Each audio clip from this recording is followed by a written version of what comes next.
For more on this story, we're joined by Zambian journalist Kwangu Liwewe, who's coming to us live from Lusaka tonight. Kwangu, good evening to you, and thank you so much for your time. In the last couple of days, we've seen the incumbent President Edgar Lungu calling the Zambian nation to pray for former President Kenneth Kaunda, and it seems that perhaps what was the worst case, the worst outcome in this instance has now happened. Absolutely, Kathy. Yes, we have been told now officially, there was an official statement from the Secretary to the Cabinet, Dr. Simon Miti, about half an hour ago, that Dr. Kaunda passed away this afternoon at 2:30 p.m. at the Minor Soko Hospital in Lusaka. So yes, the moment has come now. Zambians have now come to terms with the fact that our founding father and president has passed away. I imagine that the last couple of days in and of themselves, given his condition, had already provided moments for reflection, not just to Zambians, but I think, to the continent as a whole, about the kind of role that Kenneth Kaunda played. Absolutely, Kathy. I mean, just from the time it was announced that he had been hospitalized for pneumonia at the hospital, we saw an outpouring of support and concern coming from all corners of the world, from African leaders, including your own very African leader there, Cyril Ramaphosa. We've heard messages coming from other leaders, just, wishing him all the best, praying for him. Even here at home in Zambia, we've seen opposition leaders, leaders from the ruling party, the young and old, were praying that the president would survive, the former president, but unfortunately we lost him this afternoon. President Kaunda played an incredible and significant role, not just in the liberation of Zambia, but in supporting countries, particularly in Southern Africa, when it came to their own anti-colonial struggles. Yes, he did, and I'll start with your own country there, South Africa. He was really anti-apartheid, and Lusaka was actually the home ground for the ANC, which was in exile. Former President Thabo Mbeki speaks fondly of President Kaunda, so does your former President Jacob Zuma. They all lived in this country. Apart from South Africa, we saw Zimbabwe as well. He stood side by side with the Zimbabweans, where they fought the white minority rule in that country. So yes, he did play a significant role in the liberation struggle in Southern Africa and other parts of the continent as well. He was one of the leading founding fathers of the OAU, the Organization of African Unity as well, well respected all across the continent and beyond Africa. Despite the fact that at least politically, once stepping away from office, he kept a low profile, he was still incredibly respected by leaders on the continent and was often consulted in difficult times. Absolutely true, Kathy. That is so true. I mean, he lost power in 1991. And he retired from active politics. He did make a comeback and then stopped again around 1996.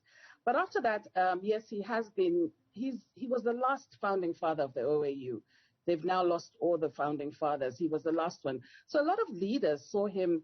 They'll come and consult with him. I'll give you an example of President Uhuru Kenyatta of Kenya. He was in Zambia a couple of years ago. And whichever African leader comes to Zambia, they would always go to his house just to pay their respects and get some wisdom from Dr. Kaunda. It's incredible on a day like this when we lose somebody that has played such a significant role, not just in Zambia, but in the continent as a whole. And one wonders, Kwangu, the extent to which enough has been done to preserve, what is the information and the history of somebody like Kenneth Kaunda, and what is the priceless way in which they've contributed to where we are today as a continent. Absolutely. It's so important that we relish these leaders of ours and document what they have done. Dr. Kaunda had written a couple of books. I do know a couple of documentary filmmakers, who have been working on documentaries with him. I had the privilege of having an in-depth interview with Dr. Kaunda 2 years ago, Kathy, and I will tell you that 2 years ago he was 95 years old. It wasn't a very easy interview. It took me 3 days just to conduct that interview. I mean, we had to prep him. He would be tired. We would have to give him time to relax. But, some of the fun memories, of course, of that interview for me was him playing his guitar. and singing his famous Tiende Pamosi song, as well as, I mean, I had lunch with him. He was a vegetarian, and so we had this vegetarian lunch, and him and the crew, he blessed me with his traditional, and everybody knew his white handkerchief, and he still has it. He still had it, rather. He's no longer with us. But yeah, these are some of the things about Dr. Kaunda that needs to be documented, and I know a couple of people who are working on these documentaries. Part of what you're sharing with us, Congo, really takes us into his origins, you know, starting off as a teacher, but also being a creative and using music as a way of spreading the message, in particular against colonialism. Absolutely, that's so correct, Kathy. Yes, he loved his music and had various messaging. Even the time I saw him, apart from Tiende Pamosi, he sang a couple of other liberation songs that he had come up with and composed. So yes, he did use music as a way of fighting the injustices in the early 50s and 60s. And just from that interview, what were his reflections on the state of Zambia today and even the state of the continent? Okay, it was interesting. As I mentioned, it was 3 years ago, and he specifically did not want to talk about local politics. I was already briefed about that. But we did talk about the continent at large, and we talked about President Robert Mugabe. He had just passed on, so we talked about his relationship with Robert Mugabe, who he remembered fondly. We also talked about land issues, both in South Africa and in Zimbabwe. And he was quite adamant about how the majority should own the land.